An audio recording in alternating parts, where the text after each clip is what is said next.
শপথ গ্রহণ অনুষ্ঠানে এসে গান বাঁধলেন বিজেপি বিধায়ক অসীম সরকার। বিধানসভা চত্বরে করলেন প্রণাম। করে বিধানসভায় তিনি গান গেয়ে সাষ্টাঙ্গে এবার প্রণাম করে এইভাবেই তিনি বিধানসভায় ঢুকছেন। সকাল থেকে একাধিক ঘটনা ঘটছে, যেখানে শুভেন্দু অধিকারী আজকে যখন 10:30টার পর আসেন, প্রথম আজকে এই জায়গাতেই এই নতজানু হয়ে প্রণাম করে তিনি আজকে বিধানসভাকে প্রণাম করে তিনি আজকে বিধানসভায় ঢুকেছেন।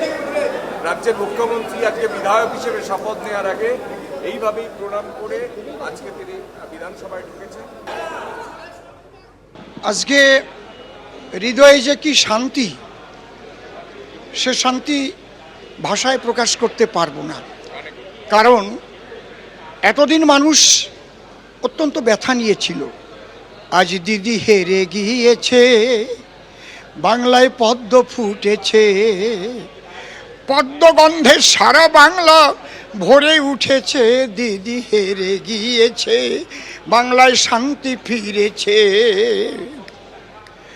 ভেবেছিল লোভ দেখাইয়ে ভোটে হবে পার, দিদির বিবির পরে টেক্কা মেরে আমার মোদিজি দেখায় চমৎকার। ওরে শেষ হলো ওই লক্ষ্মীর ভাণ্ডার, এবার শেষ হয়েছে লক্ষ্মীর ভাণ্ডার। অন্নপূর্ণা দিয়েছে, হেরে গিয়েছে, সুজিতদা ধরা পড়েছে, মুখোশ খুলে গিয়েছে, সুজিতদা ধরা পড়েছে।